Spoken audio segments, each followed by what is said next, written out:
He's the reason I put gloves on, man. He was the reason I dyed my hair. He's the reason why I was a high school state champion wrestler who, like, I was in high school wrestling for the state title, and I was, like, slamming kids to the ground. I almost got DQ'd because I saw myself as Kevin Randleman as a kid, you know, but it all started with Randleman. Randleman, like, even when I had a Dreamcast, a Sega Dreamcast, I played with Kevin Randleman. I never changed it, you know what I mean? You know, I was even blessed to be on in one of the UFC game back in 2010, and every time I play with myself, I still see myself as Kevin Randleman. I mean, he's definitely a pioneer, and he definitely should be there with the greats, because guys like Kevin Randleman is what made mixed martial arts what it is today.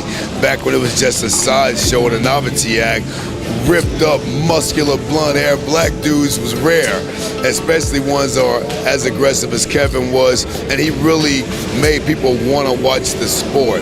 So he's definitely a pioneer. He's a UFC legend. He's a Pride legend. He's an international legend. He's revered and loved all over Japan and all through the Orient. He's just a great guy. And he always never forgot about that Midwest Ohio State wrestling program. One story I remember is in college on my dorm floor. He was 2 years ahead of me. There was a guy down the hall that was a little probably handicapped and mental, but this Randleman went up to him and like went out of his way to make him feel special and gave him like his Ohio State wrestling shirt and everything, which hell, he didn't have to do that at all. But Randleman was good with taking care of the people that couldn't take care of themselves. I don't know where to start. The first time I met the guy, I was in high school. He was on Ohio State junior national team, wrestling team. The practices were at my high school. Him and these guys picked up, like, I think it was whatever a small car was back then, a Ford Escort, and moved it like way down my parking lot. And that's when you first seen this guy, and he's got this like Greek god his body. You're like, yo, and he's got this crazy energy. You're like, yo, man.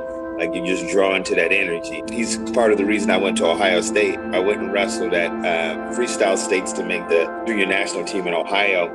And there was a guy I lost to. I was wrestling, and Kevin jumped in my corner. He didn't know me yet. I haven't got a chance to introduce myself.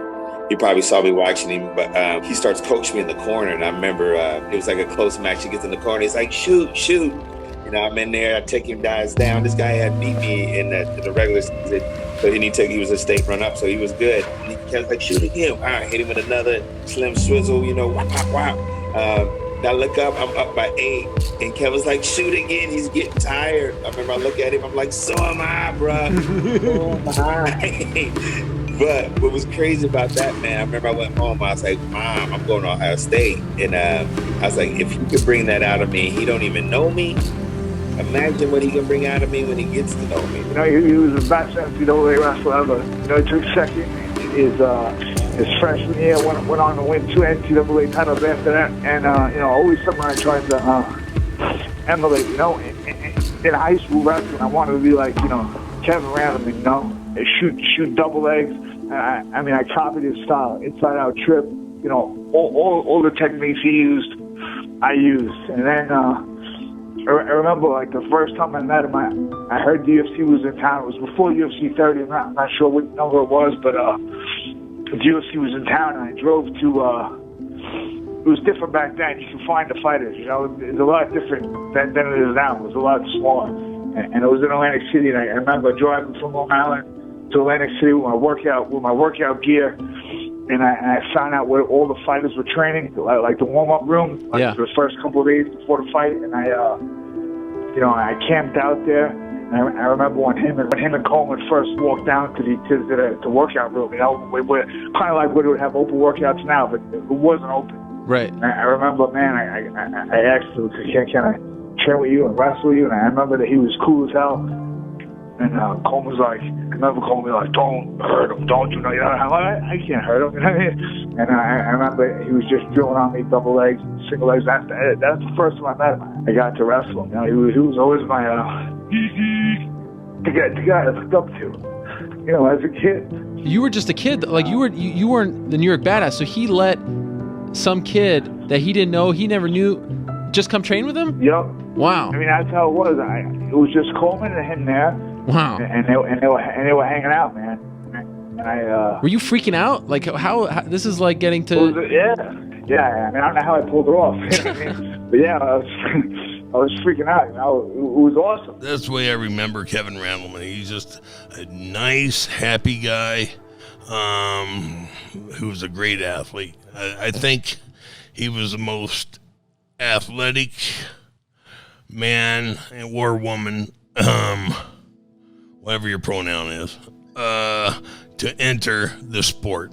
You know, he's just an amazing athlete. Kevin Randleman has had a very interesting life. In 1993 and 1994 is when he was the NCAA champion. But the NCAA championships, it's very hard to watch wrestling. He was wrestling at Ohio State. Mark Coleman was his mentor, workout partner, and coach under Russ Hellickson. But Mark was Kevin's guy. These guys bonded, they bonded early. So Kevin named Corey Olson. And Corey Olson was about as good of a wrestler as you're ever going to come across. He was a pinning machine, set records for pinning guys that still hold called a Michigan. Now, a Michigan is an exercise that a coach will put you through, largely if the coach is upset with you. A Michigan is such a hard exercise. It's where you're standing up and down, you jump as high as you can in the air, and you pull your knees to your chest. Well, Kevin Randleman would do that when he got on the mat. He would get out to the mat, and the way a wrestling match starts is both guys put their foot on the line, they shake hands. Referee blows the whistle, boom, we're underway. Kevin Randleman, before he would put his foot on the line and before he would shake hands, would hit a Michigan. He'd walk on the mat and he'd jump in the air. He would jump his opponent's head. That may sound simple to you. That may sound impressive to you. Guys, it intimidated the holy heck out of opponents. I mean, this was Kevin's thing. He would show them his athleticism and he would show them his power and his explosiveness before the match ever started. I think that this was just the thing that Kevin Randleman did, but as an accidental byproduct, he used to intimidate people. And people would watch in the stick, oh my God, did you see that? That guy just jumped up to the other guy's head. It was one of these really interesting things. So Kevin Randleman never really pursued international wrestling. As great as he was, generally whoever's the collegiate champion goes on and makes waves on the world and Olympic level. And then he gets right into MMA. And when he got into MMA, he got into a tournament. And don't forget, he's a 177 pounder, which means he probably cut some weight. Kevin probably got as high as 200 pounds. I could be wrong, and he got as much as 208 pounds. But I am right to tell you he never got to 210 pounds. And even at 208 pounds, he's probably not moving and doing all the things that great. But if you'll remember that time of MMA, there was no commissions, which meant what? There was no weigh-ins. And it was also tournament-style format. So Kevin goes over to Brazil. 8-man tournament, just the way they were doing it. 10 grand, 20 grand to the winner, but that was a great payday. Hey, he wasn't some kind of mixed martial artist. Nobody was. You would just train, you would be an athlete, you'd get in shape, and then you go get in a cage fight. That's what it was back then. So now he's got to go in there with Tom Erickson, who's got 80 pounds on him and who Kevin fully knows is better than me. Even if we weighed the same thing, this guy's better. I might have won 2 national championships. This guy is the senior U.S. Open champion and world team representative. He did not go take on fights that he knew he was going to win. He walked into the cage many times knowing this is not going to be a fun night. Let's compete, say when. And it led him to a world championship. He took his skills that were very limited at that time. Now, everybody's were at that time. There's not an insult here. He took his skills that were limited at that time and found a way to adapt and make them work. As the sport began to grow and guys started to learn how to punch and kick and do submissions, he grew. He wanted to learn. He wanted to know more. He wanted to progress so that he could be a coach and give back to his own kids, to the next generation, which is something he was also doing that he deserves credit for. He was in the practice rooms. He was helping to coach youth. Not the fancy guys or the guys with the money or the guys on TV, the youth. The same thing that some coach had done for him at some point, quietly and unnamed, he was doing for others. You know, the first time I fought him, right? We fought and only met one time, the fight before when he beat Maury Smith to make the picture in the cage and that became the poster later. That was the only time I met him. So now I'm in the hotel, and I think it's before the weigh-ins, and I'm waiting for the elevator. I'm by myself. The elevator door opens, and he is, and he doesn't go out. He needs to be in there. So I get in, and the elevator closes. Now we're with the 2 of us in the elevator. And I'm looking, but I can't see his face, you know, in the mirror reflection there. And he already has a smirk on his face, and I'm smirking. And I look at him, and I go, you know, good luck tomorrow. And he goes, thank you. He says, you too. And I go, yeah, thank you. And then we look, and he says, if you keep your feet on the floor, I promise you I won't take you down. And I go, really? Yeah. Okay. okay. You know, so the door opens and he gets out. Now, I don't know this crazy guy, so I know. If you keep your feet on the floor, so no kicks. So That's a crazy deal. Yeah, right? What a strange deal. And so in the fight starts, and you'll see in the fight, once it starts, the first thing he does, he slaps his thigh, like, kick me. Right. So now I'm confused. So I go, oh wait, he's gonna think I give him a low kick. So I'm gonna act like I give him a low kick, but give him a front kick to the face. So if he wants to time it to take me down, I'm gonna get him square in the face. You know? So I make a front kick and it goes just in front of it, and he's backing up.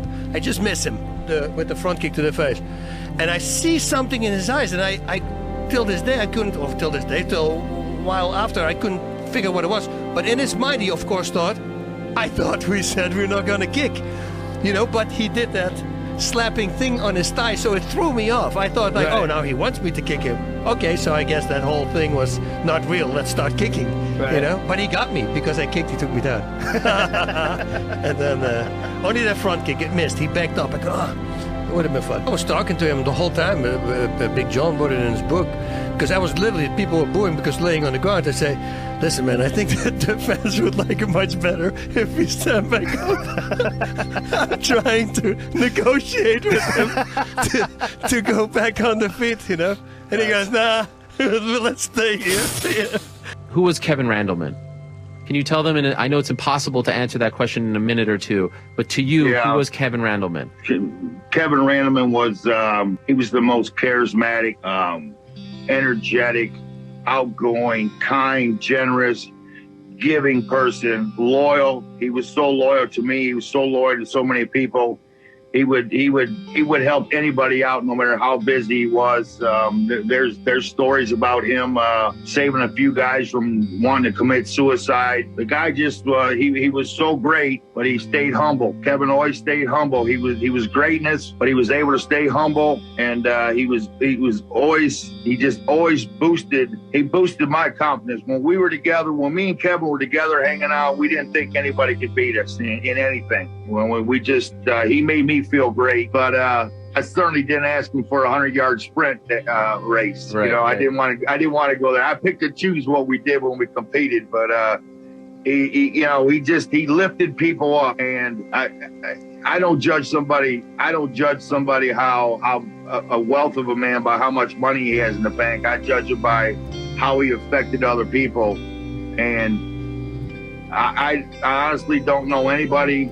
I don't know any man or any person in the world that has affected other people in a positive way than Kevin the Monster Randleman. Wow. I just love the guy. We were brothers. We were definitely brothers.